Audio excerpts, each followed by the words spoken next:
點樣唱出高音或點樣唱出高音，呢個肯定係成個歌唱中最容易被誤解、最難理解嘅概念之一。俾我嚟解釋一下。首先證明係喺歌唱中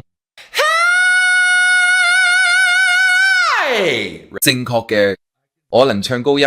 而家又嚟咗一個人，另一個聲樂教練，佢哋話俾你聽點樣唱高音，但佢哋自己從來冇真正咁樣做過，佢哋冇喺歌曲中表現出自己唱高音，而且佢哋都冇展示過學生做到。如果佢哋自己都做唔到，佢哋又點教到你做呢？我真係唔明點解有人會揾佢連自己都做唔到，冇辦法親身示範俾你哋嘅教練去學唱歌。無論你想學邊一種技巧，如果個教練自己都做唔到，點教你？等我同你解釋晒成個概念，咁你就會明白。首先呢，我想講，我一生大部分時間都係學 bel canto， 即係歌劇。我唱過好多詠嘆調，亦都喺 bel canto 入邊做過好多嘢，而家都仲用緊。Appoggio bel canto 就係我教學嘅核心或者基本基礎。而家我有個唱歌課程叫做 How to Sing Better Than Anyone Else， 你可以喺 KenTamplin.VocalAcademy.com 揾到，嗰度仲有個免費唱歌論壇，有超過25,000個歌手一齊學緊，大家都唱得越嚟越好。你冇理由唔過去一齊學下，提升自己啦。OK， 而家網上有好多錯誤資訊、唔啱嘅資訊，甚至係離譜嘅資訊，但唱歌嘅成果就係最實在嘅證明。你要睇下嗰個聲樂老師係咪真係識唱，而且唱得好，仲要係你想學嘅風格，仲有啲展示學生唱歌嘅片段，咁樣你先至知道佢教你嘅資訊係咪真係正確同可靠。而家講下點樣唱到咁高音。我之所以話呢個係最多人以為自己明，但其實最誤解、最難捉摸嘅聲樂技巧，就係因為我都聽過人哋講，所以我一開始先講 bel canto。我以前俾人話，作為一個男中音，我最高音就係呢個音，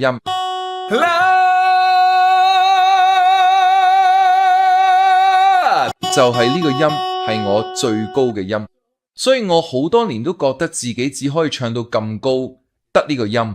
如果狀態好啲呢，可能唱到 G sharp， 但 F sharp 4就係我最高音。好多 bel canto 老師都同我講，唔好再高過呢個音，否則會傷到自己。之後我開始認真研究呢樣嘢，信唔信由你。最初啟發我哋其中一個原因就係我開始研究有關嘅人歌手 Castrati。你冇可能知，可能唔知，反正你哋都唔需要再理呢啲嘢。佢哋嘅1700年代、1800年代對個可憐嘅細路做咗啲咩？據講到1900年代就停咗。佢哋會，大家都知啦，對佢細路做手術，因為咁樣佢哋嘅荷爾蒙唔會變，聲音就唔會跌一個八度。咁所以大部分時間都係唱 alto 同 soprano 嗰啲高音範圍，但我心諗佢都幾奇怪喎，理論上應該可以長期保持到先啱，不過人哋就話我哋，咁我都冇再理，直到我真係開始深入研究呢啲嘅，因此我喺呢淨係寫到此為止。當時我所在嘅樂隊裏邊有史蒂夫佩里、米奇、托馬斯、博爾特等高音歌手，而我冇得到演出機會，因為我唱唔到咁高，因此我設定咗一項使命同埋路線。喺過去嘅35年裏，我對呢項使命得出嘅結論係，你絕對可以做到。而家俾我俾你做個快速嘅演示。正確嘅，呢個係一個快速嘅3個8度，我甚至冇付出太多努力就能夠達到，但我發現呢個絕對係錯誤嘅。我可以唱出呢啲唔同音域嘅歌，但係對於點樣唱出高音存在好多誤解。因為你想知點樣唱到高音，仲有一樣嘢就係我唔會再驚高音。點解呢？因為我學識嘅，而且喺我哋唱歌課程 KenTamplin.VocalAcademy.com 我會一步一步教你點做嘅嘢，詳細咁教你點樣做到。我學識咗，最重要係正確嘅支撐，胸口要放鬆，唔好繃緊胸頸，唔好繃緊喉嚨，唔好成個人都好似要用晒力咁，亦都唔好抬頭。因為咁樣會夾住氣管同埋你嘅氣流。有啲人以為抬頭就唱到高音，其實唔係咁，唔係，絕對唔係。我會俾自己一個許可去攞到嗰個音。你而家可能會話 Ken， 我聽你講咗咁多，到底點做嘅？好開心你問呢個問題，我哋一齊試下啦。我想做嘅 sliders 或者 sirens， 依家冇人哋叫，無論叫咩名都好，成日改名。我諗男仔女仔一齊開始做，而且我諗你攞試下一樣你可能未諗過佢哋。我哋將喺 H 元音上做一啲簡單嘅滑塊，所以我哋從呢度開始用8度嚟演奏。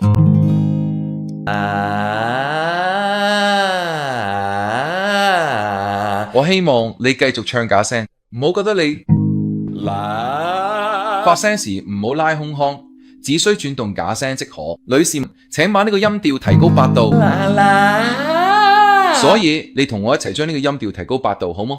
開始咗，兩個都。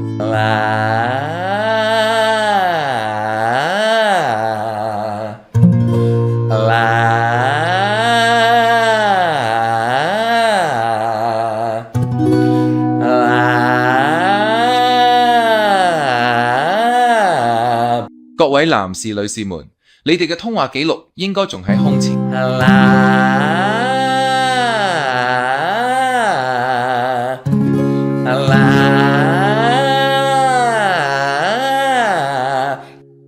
而家如果你只係用胸腔共鳴，咁每個人都應該開始感覺到喉嚨裏邊有少少緊張，好吧？我可能會開始感覺到我可能冇接近我音域嘅頂端，但係我正喺度接近嗰個範圍嘅某個地方，好啊？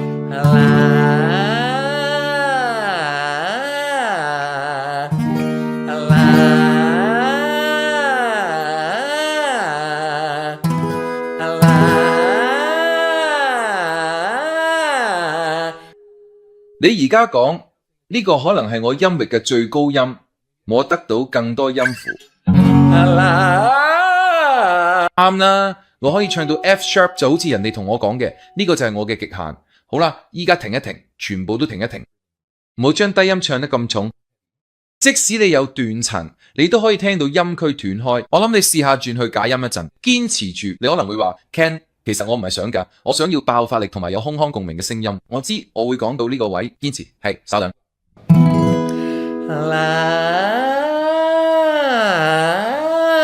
我希望你能夠同我一齊進入頭聲。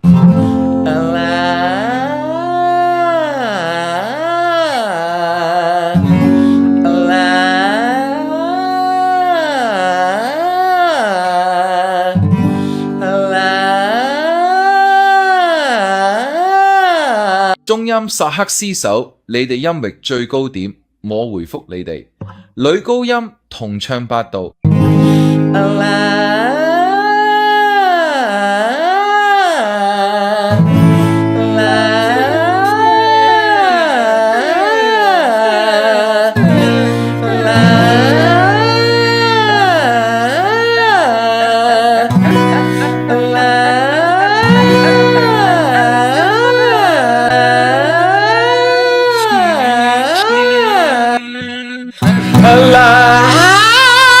我唔係用聲音咁轟炸你嘅，我好小心同埋好細緻咁控制住我用幾大聲量，咁樣我先可以順利過到我哋換聲區，而唔會聽到嗰個斷層，明唔明？而家即使你聽到咗停頓都唔緊要，冇關係，我哋將討論過渡音，我哋將喺另一個視頻裏邊稍微討論一下，但係我而家要講下呢個留喺我身邊，呢個係男高音高音 C， 對於8度音階嘅女士嚟講，呢個係 C6 嘅女高音高音 C， 呢個係男士嘅 C5。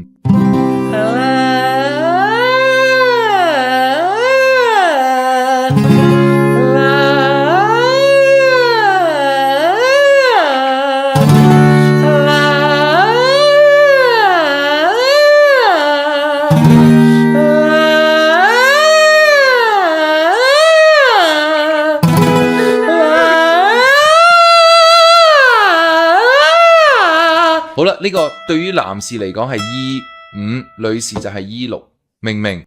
如果你留意到我一路唱上去都係用晒力，硬拉住我哋胸聲，去到呢個聲音，搞到成件事好誇張。仲有，你知啦，用聲音嘅殺死你，因為我哋就係由呢度開始，呢度就係我哋開始嘅地方。我哋開始嘅時候要俾自己一個許可，去感受當我唱到高音時應該有咩感覺。我要點樣唱到高音而唔會繃緊，唔會有壓力，甚至即使我要用力去唱，唱得好大聲，唱到更高音，但嗰個音都唔應該有失真，咁先啱。嗰個音應該喉嚨係開放、放鬆同埋自由嘅感覺，仲要唔應該夾實或者擠壓住去夾硬唱到嗰個音。而家會發生咩事呢？就係喺身體會開始出現一連串緊張嘅反應，通常由腳開始，然後傳到肚、心雞、雞啦，嗰個音雞啦，點算啊？我唱唔唱到啊？結果就唱唔到，斷雞氣，唱唔上去。但係如果我同你講，我而家好似 Facebook 嘅 meme 咁，如果我同你講呢，其實重點唔係高音，而係要加強腹部，即你架車嘅引擎去支撐住個音，仲要金頭、頸同埋喉嚨要放鬆，仲有正確嘅原音位置。咁如果你唱，你知啦，或者中間任何一個音都好，無論係咩音都得。如果我同你講，其實唱到嗰個音係要你哋腦入邊想象住個音，知道應該用咩原音。我哋之前講過原音變化、聲道、形狀，我拍過好多片解釋晒呢啲，而且我哋唱歌課程入邊都有詳細教。